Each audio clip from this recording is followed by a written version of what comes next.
Magistrate ತನಿಖೆ exclusive report ನಿಮ್ಮ public ಟಿವಿಯಲ್ಲಿ. ಕಾಲ್ತುಳಿತದಲ್ಲಿ 45 ಗಾಯಾಳುಗಳು ಅಂತ ಸಿಎಂ ಸಿದ್ದರಾಮಯ್ಯ ಅವರು ಹೇಳಿದ್ರು. ಬಟ್ ಕಾಲ್ತುಳಿತ ದುರಂತದಲ್ಲಿ ಗಾಯಗೊಂಡವರು 45 ಜನ ಅಲ್ಲ, ಬದಲಾಗಿ ಇನ್ನೂ ಹೆಚ್ಚಿಗೆ 65 ಜನ. ಬೆಂಗಳೂರಿನ 10 ಖಾಸಗಿ ಆಸ್ಪತ್ರೆಯಲ್ಲಿ ಇವರೆಲ್ಲ ಚಿಕಿತ್ಸೆ ಪಡಿತಾ ಇದ್ರು ಅನ್ನೋದು ತನಿಖೆಯಲ್ಲಿ ಗೊತ್ತಾಗ್ತಾ ಇದೆ. ನಂಬರ್ಸ್ ಅಲ್ಲಿ ಇನ್ನೂ ರೇಸ್ ಆಗಿರೋದು, ಜಾಸ್ತಿ ಆಗಿರೋದು ಗೊತ್ತಾಗ್ತಾ ಇದೆ. ವೈದ್ಯಕೀಯ ಆಸ್ಪತ್ರೆಯಲ್ಲಿ ಇಷ್ಟು ಜನ ಟ್ರೀಟ್ಮೆಂಟ್ ಪಡ್ಕೊಳ್ತಾ ಇದ್ದಾರೆ. ಬೌರಿಂಗ್ನಲ್ಲಿ 7 ಜನ, ಪೋರ್ಟಿಸ್ ಮತ್ತು ವಿಕ್ರಮ್ ಆಸ್ಪತ್ರೆಯಲ್ಲಿ ಚಿಕಿತ್ಸೆ ಪಡಿತಾ ಇದ್ದಾರೆ. ಇಲ್ಲಿ ತನಕ ಡಿಸ್ಚಾರ್ಜ್ ಆಗಿದ್ದಾರೆ 43 ಜನ. ಇನ್ನೂ ಕೆಲವರು ಡಿಸ್ಚಾರ್ಜ್ ಆಗಿಲ್ಲ. 43 ಜನ ಡಿಸ್ಚಾರ್ಜ್ ಆಗಿದ್ರೆ ಟೋಟಲ್ ಆಗಿ ಗಾಯಾಳುಗಳ ಸಂಖ್ಯೆ 65.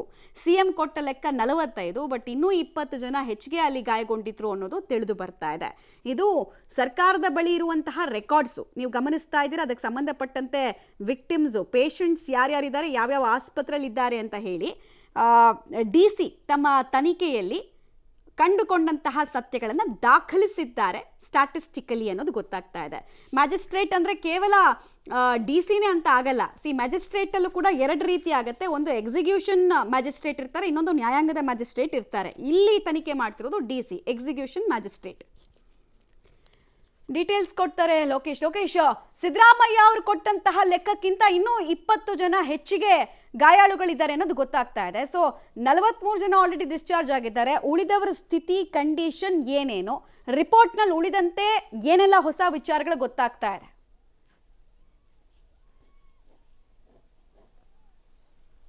ಈಗ ಜಿಲ್ಲಾಧಿಕಾರಿಗಳ ತನಿಖೆಯಲ್ಲಿ ಹಲವು ವಿಚಾರಗಳು ಈಗ ಬಯಲಿಗೆ ಬರ್ತಾ ಇರುವಂತದ್ದು. ಘಟನೆ ನಡೆದ ಪ್ರಾಥಮಿಕ ವರದಿಯಲ್ಲಿ ಮುಖ್ಯಮಂತ್ರಿಗಳು 45 ಜನ ಗಾಯಾಳುಗಳಿದ್ದಾರೆ ಅಂತ ಹೇಳಿದ್ರು. ಆದ್ರೆ ಜಿಲ್ಲಾಧಿಕಾರಿಗಳು ತನಿಖೆ ಮಾಡಿದಂತ ಸಂದರ್ಭದಲ್ಲಿ ಸುತ್ತಮುತ್ತ ಇರತಕ್ಕಂಥ ಖಾಸಗಿ ಆಸ್ಪತ್ರೆಗಳನ್ನ ವಿಚಾರಣೆ ಮಾಡಿದಾಗ ಅಲ್ಲಿ ಕೂಡ ದಾಖಲಾಗಿರುವಂತದ್ದು, ಚಿಕಿತ್ಸೆ ಪಡೆದೇ ಇರುವಂತದ್ದು ಮಾಹಿತಿ ಈಗ ಹೊರ ಬಂದಿರುವಂತದ್ದು. ಇದುವರೆಗೂ 65 ಜನ ಗಾಯಾಳುಗಳಿದ್ದಾರೆ. ಅದರಲ್ಲಿ 43 ಜನ ಡಿಸ್ಚಾರ್ಜ್ ಆದ್ರೆ 22 ಜನ ಇನ್ನೂ ಕೂಡ ಟ್ರೀಟ್ಮೆಂಟ್ ಅನ್ನ ತೆಗೆದುಕೊಳ್ತಾ ಇದ್ದಾರೆ. 22ರಲ್ಲಿ ನಿನ್ನೆ 10 ಜನ ಡಿಸ್ಚಾರ್ಜ್ ಆಗಿದ್ರು. 11 ಜನ ಅಲ್ಲಿಗೆ ಟ್ರೀಟ್ಮೆಂಟ್ ಅನ್ನ ಪಡ್ಕೊಳ್ತಾ ಇರುವಂತದ್ದು. 11 ಜನರಿಗೂ ಕೂಡ ಟ್ರೀಟ್ಮೆಂಟ್ ನಡೀತಾ ಇದೆ.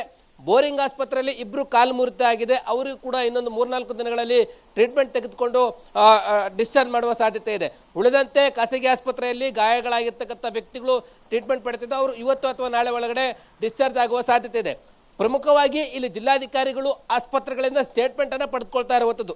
ಯಾಕೆ ಅಂತಂದ್ರೆ ಯಾವ ರೀತಿಯಾದಂತಹ ಗಾಯಗಳಾಗಿವೆ, ಯಾವ ರೀತಿಯ ಸಮಸ್ಯೆ ಆಗಿದೆ, ಮತ್ತೆ ಡೆತ್ ಆಗಿರ್ತಕ್ಕಂಥವರ ಮರಣೋತ್ತರ ಪರೀಕ್ಷೆಯಲ್ಲಿ ಏನು ವರದಿಯಾಗಿದೆ, ಎಷ್ಟು ಗಂಟೆಗೆ ದಾಖಲಾದ್ರು ಅಂತೇಳಿ ಆಸ್ಪತ್ರೆಗಳಿಂದ ಸ್ಟೇಟ್ಮೆಂಟ್ ಅನ್ನು ಪಡೆದುಕೊಳ್ಳೋದು ಒಂದ್ ಕಡೆ ಆದ್ರೆ, ಮತ್ತೊಂದು ಕಡೆ ಈಗಿರ್ತಕ್ಕಂಥ 65 ಗಾಯಾಳುಗಳಿಗೂ ಕೂಡ ಈಗಾಗಲೇ ಜಿಲ್ಲಾಧಿಕಾರಿಗಳಿಂದ ನೋಟಿಸ್ ಅನ್ನು ಜಾರಿಯಾಗಿದೆ.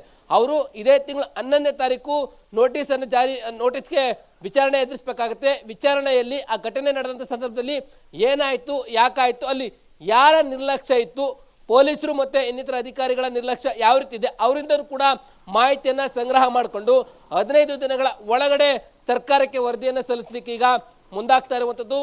ಗಾಯಾಳುಗಳಷ್ಟೇ ಅಲ್ಲದೆ ಡೆತ್ ಆಗಿರುವಂತಹ ಕುಟುಂಬದವರಿಗೂ ಕೂಡ ನೋಟಿಸ್ ಅನ್ನ ಜಿಲ್ಲಾಧಿಕಾರಿಗಳು ಜಾರಿ ಮಾಡ್ತಾ ಇದ್ದಾರೆ. ಡೆತ್ ಆಗಿರೋ ಕುಟುಂಬವರನ್ನ ಕೂಡ ಮಾಹಿತಿಯನ್ನ ವಿವರಣೆಯನ್ನ ತೆಗೆದುಕೊಂಡು ಅದನ್ನ ಕೂಡ ರಿಪೋರ್ಟ್ ಮಾಡಿ ಸರ್ಕಾರಕ್ಕೆ ಸಲ್ಲಿಕೆ ಮಾಡಲಿಕ್ಕೆ ಈಗ ಮುಂದಾಗ್ತಾ ಇರುವಂತದ್ದು.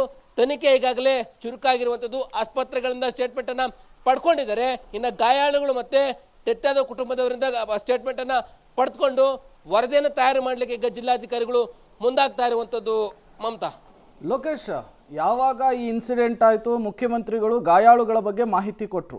ಕೇವಲ 45 ಜನ ಅಷ್ಟೇ ಗಾಯಾಳುಗಳಾಗಿರುವಂಥದ್ದು ಅಂಥೇಳಿ. ಈಗ ಮ್ಯಾಜಿಸ್ಟ್ರೇಟ್ ತನಿಖೆ ಮುಂದುವರಿತಾ ಇದ್ದ ಹಾಗೆ 45 ಅಲ್ಲ 65 ಅನ್ನೋದು ಗೊತ್ತಾಗ್ತಾ ಇದೆ. ಅಂದರೆ ಮುಖ್ಯಮಂತ್ರಿಗಳಿಗೆ ಮಾಹಿತಿ ಕೊರತೆಯಿಂದ ಈ ರೀತಿಯ ತಪ್ಪು ಲೆಕ್ಕವನ್ನು ಕೊಟ್ಟರು, ಅಥವಾ ಅದರ ಹಿಂದೆ ಬೇರೆ ಏನಾದರೂ ಉದ್ದೇಶ ಇರಬಹುದು, ಏನು ಕತೆ ಅಂತ ಹೇಳಿ?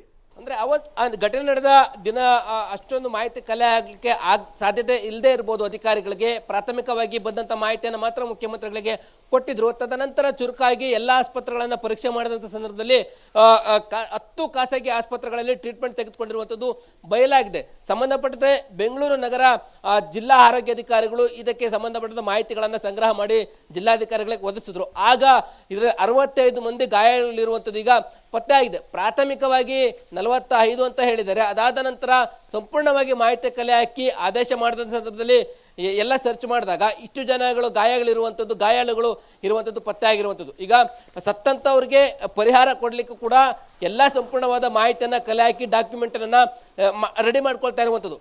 ಇವರಷ್ಟೇ ಅಲ್ಲದೆ ವೈದ್ಯಕೀಯ ಶಿಕ್ಷಣ ಇಲಾಖೆ ಕೂಡ ಎಲ್ಲೆಲ್ಲಿ ಟ್ರೀಟ್ಮೆಂಟ್ ತೆಗೆದುಕೊಂಡ್ರು, ಹೇಗೆಲ್ಲ ಟ್ರೀಟ್ಮೆಂಟ್ ತೆಗೆದುಕೊಂಡ್ರು, ಮತ್ತೆ ಹೇಗೆ ಖರ್ಚಾಗಿದೆ, ಪ್ರೈವೇಟ್ ಹಾಸ್ಪಿಟಲ್ಗಳಲ್ಲಿ ಎಷ್ಟು ಅಮೌಂಟ್ ಆಗಿದೆ ಅಂತ ಅದನ್ನು ಕೂಡ ವೈದ್ಯಕೀಯ ಶಿಕ್ಷಣ ಇಲಾಖೆ ಕಲೆ ಹಾಕಿ ಚಿಕಿತ್ಸಾ ವೆಚ್ಚವನ್ನು ಭರಿಸುವಂಥದ್ದು ಮತ್ತೆ ಡೆತ್ ಆದಂಥವರಿಗೆ ಪರಿಹಾರ ಕೊಡೋದ್ರ ಬಗ್ಗೆ ಈಗ ಪ್ರಕ್ರಿಯೆಯನ್ನು ಶುರು ಮಾಡ್ತಾ ಇದ್ದೇವೆ.